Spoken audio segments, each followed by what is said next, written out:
Assalamu alaikum, dear students. Welcome to lecture series of New Secondary Mathematics Book 3 Updated Edition. Dear students, today we will attempt question number 4 and question number 5 of exercise 1B. So you have to subscribe the channel and also visit the Facebook page for solution notes and worksheets. So without wasting time, start करते हैं question number 4 exercise 1B का. Dear student, in question number 4, if z square is directly proportional to x cube, आपके पास दो quantities हैं, दो variables ले लिए हमने z और x, और z स्क्वायर डायरेक्टली प्रोपोर्शनल है x क्यूब के. z की वैल्यू आपको गिवन है 8 और x की value 4. You have to find the value of z when x equal to 9. ठीक है, आपने जब x 9 है तो तब z की वैल्यू फाइंड करनी है. ठीक है, और जब x 4 है तो z की वैल्यू गिवन है 8. आप z और x की वैल्यू से की हेल्प से अपना कांस्टेंट फाइंड करेंगे एंड आफ्टर दैट आप अननोन वैल्यू फाइंड कर सकते हैं. सो स्टार्ट कर लेते हैं. क्या गिवन इन्फॉर्मेशन है? z square is directly proportional to x cube. ठीक है, जो हमें इन्फॉर्मेशन गिवन है हमने उसको लिख लिया. z square directly proportional to x cube, ये प्रोपोर्शनलिटी सिंबल है. डियर स्टूडेंट्स, अगर दो क्वांटिटीज़ डायरेक्टली प्रोपोर्शनल होती हैं तो उनकी रेशियो जो है वो कांस्टेंट होती है. So z square directly proportional to x cube है, सो इनकी जो रेशियो है, यानी से हमने फ्रैक्शन में लिखा z square by x cube, वो k कांस्टेंट के इक्वल है. यहाँ से अगर हम इक्वेशन को फॉर्मुलेट करें तो इक्वेशन क्या बन जाती है? z square equal to k x cube, क्योंकि x डिवाइड हो रहा है k के साथ जाके मल्टीप्लाई हो जाएगा. अब ये जो हमारी इक्वेशन है ये डायरेक्ट प्रोपोर्शन की इक्वेशन है, अलजेब्रिक रिप्रेजेंटेशन है डायरेक्ट प्रोपोर्शन की. इसको हम नेम दे देते हैं, ए नेम देते हैं इक्वेशन को. नाउ डियर स्टूडेंट, सबसे पहले आप के फाइंड करेंगे, और के कैसे फाइंड होगा? जो आपको z और x की वैल्यू गिवन है इनिशियली, उससे आप के फाइंड कर लेंगे और के अपनी इक्वेशन में पुट करके जो अननोन वैल्यू है वो फाइंड कर लेंगे. सो z की वैल्यू आपको 8 गिवन है, हम पुट कर लेते हैं. ठीक है, z हमारे पास है 8 और ये स्क्वायर एज इट इज़ आएगा क्योंकि आपने z की वैल्यू पुट की है, और x की वैल्यू क्या गिवन है? 4. सो इसका आप क्यूब फाइंड करेंगे. अब 8 स्क्वायर आपने फाइंड करना है. 8 स्क्वायर मीन 8 इंटू 8, तो वो क्या हो जाएगा? 64. 4 क्यूब भी 64. 4 इंटू 4 इंटू 4. सो के आपके पास आ गया 1. 64 divided by 64, you will get the value of k constant. अब ये जो वैल्यू ऑफ k है ये आप पुट कर देंगे अपनी a इक्वेशन में, अपनी algebraic representation of direct proportion में. Putting value of k in a equation. So k की प्लेस पे k की वैल्यू जब आप a पुट करते हैं, 1 पुट करते हैं, so k 1 into x cube, वो एक्स क्यूब ही होगा. सो आपके पास आ जाएगा z square equal to x cube. ठीक है, क्योंकि के आपके पास 1 हो गया. सो हमारे पास इक्वेशन बन जाती है after putting the value of k, z square equal to x cube. ठीक है, तो यहाँ तक हमने के फाइंड कर लिया जो given value of x and z थी. अब नेक्स्ट हमें क्या गिवन है कि हमने वैल्यू फाइंड करनी है किसकी? z की, और x की वैल्यू जो है वो आपको गिवन है, दैट इज़ 9. सो हम सिंपली उसमें पुट कर देते हैं. आप साथ लिखें कि पुटिंग वैल्यू ऑफ x. अब z स्क्वायर और 9 क्यूब आ गया equal to 9 cube, because x की वैल्यू हमने 9 सब्सिट्यूट किया ना. सो उसका क्यूब जब लेंगे 9 into 9 into 9, you will get 729. Dear students, let me write it. ये 729 जी स्क्वेयर की वैल्यू आई है बेटा, आपने तो जी की वैल्यू फाइंड करनी थी।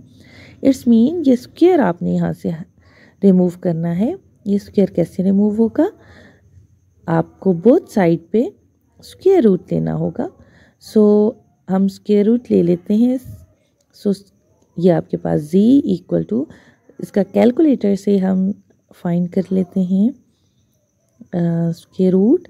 सो it will be plus minus 27। ठीक है, जब भी आप स्क्वेयर रूट लेते हैं तो आपके पास पॉजिटिव नेगेटिव बोथ वैल्यूज़ आती हैं। सो प्लस माइनस 27 हमारे पास z की वैल्यू आ गई।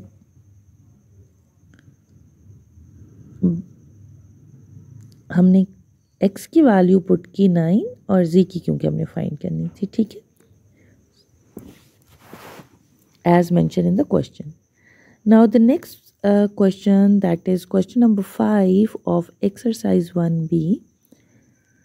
Question number 5 हमारे पास है if q is directly proportional to p minus 1 whole square। दो क्वांटिटीज़ यहाँ पे कोई भी गिवन है, उनको हमने वेरिएबल असाइन किए हैं q और p माइनस 1 होल स्क्वायर। अब q की वैल्यू जब 20 है और p की वैल्यू 3 है तो आप k फाइंड कर लेंगे एंड p की वैल्यू आपने फाइंड करनी है और q की वैल्यू 80 है। ठीक है, सो k की वैल्यू तो यहाँ से इजीली आ जाएगी। फर्स्ट ऑफ ऑल आपने कांस्टेंट ही फाइंड करना होता है। ठीक है, देन हम नेक्स्ट उस पे जाते हैं पोर्शन पे कि find the values of p। So हम स्टार्ट कर लेते हैं। ये एक इम्पॉर्टेंट क्वेश्चन है डियर स्टूडेंट, तो आप इस पे मेंशन करें कि it's important question. So very simple, बहुत इजी क्वेश्चन है। q directly proportional to p minus 1 whole square और यहाँ से हम इनकी रेशियो इक्वल टू k लिख लेते हैं। ठीक है, सो यहाँ से इक्वेशन बना लेते हैं। p minus 1 whole square multiply हो जाएगा k के साथ, तो k into p minus 1 whole square. ये अब आपके पास एक इक्वेशन आ गई है, अलजेब्रिक रिप्रेजेंटेशन आ गई है। इसकी नेमिंग कर लेते हैं, मैं इसे स्टार इक्वेशन कह रही हूँ। ठीक, अब ये जो q और p की वैल्यू की हेल्प से k फाइंड करेंगे और k हम अपना स्टार इक्वेशन में पुट करके नेक्स्ट देख लेंगे हमने किसकी वैल्यू फाइंड करनी है। सबसे पहले आपने k फाइंड करना होता है। सो q की वैल्यू आपके पास क्या है 80 और 20 और p की वैल्यू आपके पास क्या है 3 minus 1 whole square equal to k, equal to some k, some constant. 20 divided by 3 minus 1 whole square है, तो 3 में से 1 माइनस करते हैं तो आपके पास आ जाता है 4 एंड 2 एंड देन 2 स्क्वायर जो है वो 4 आ जाता है। ठीक है, 3 minus 1 2 and 2 square 4। So you will gate 20/4। आपके पास आ गया 20/4 और इसको हम सिंप्लीफाई करते हैं 4 5 टाइम 20, 4 5 टाइम्स 20। k की वैल्यू आपके पास आ गई dear students 5। Now putting this value of k in star equation में हम पुट करेंगे।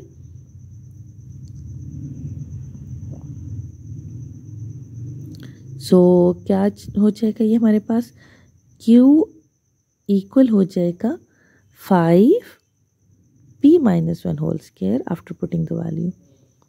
q equal to 5 p minus 1 whole square. Dear students, now we have this equation, ये connecting equation q and p हमारे पास आ गई।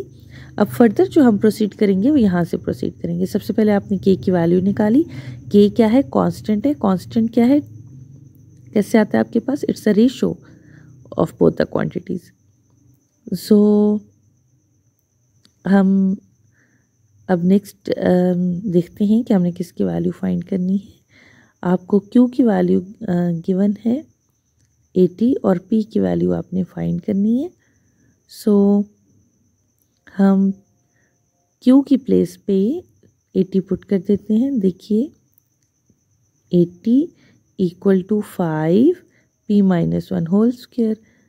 हमने find किसकी वैल्यू करनी है, p की। सबसे पहले तो ये जो 5 है हमारे पास ब्रैकेट के साथ, इसको हम यहाँ से हटाते हैं, रिमूव करते हैं। वो कैसे रिमूव होगा, डिवाइड हो जाएगा, ठीक है। So you are left with p minus 1 whole square. Now you will divide 80 by 5. So after dividing 80 by 5, you will get 16 equal to p minus 1 whole square.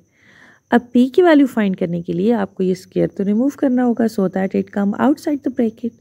So square कैसे हम remove करेंगे, by taking square root on both sides। हम both sides पे ले लेते हैं square root। So applying square root on both sides, आप both side पे यहाँ पे square root अप्लाई करेंगे। So square and square root तो कैंसिल हो जाएंगे, p minus 1 इक्वल टू आ जाएगा 16 square root is 4। So whenever you will take square root, you will get both values positive and negative, like in the previous question. So plus minus 4. Dear students, अब ये p minus 1 2 values की equal है, p minus 1 positive 4 की equal भी है और p minus 1 negative 4 की equal है। और we can say positive 4 p minus 1 की इक्वल भी है और नेगेटिव 4 p minus 1 की इक्वल है। सो यहाँ से हम इसको सेपरेटली लिख लेते हैं कि p minus 1 पॉजिटिव 4 की इक्वल भी है और p minus 1 नेगेटिव 4 की इक्वल भी है। Now you can easily find the values of p। यहाँ से p की वैल्यू कैसे आएगी, -1 को शिफ्ट करेंगे तो साइड पे +1 हो जाएगा, 4 + 1 5। Now from here also -4 + 1, so -4 + 1 3, -3। So dear students, आपने देखा कि हमने 2 वैल्यूज़ जो है वो हमारे पास p की आई against the value of q 80, ठीक है। So the question was simple, it's an important question as I mentioned earlier.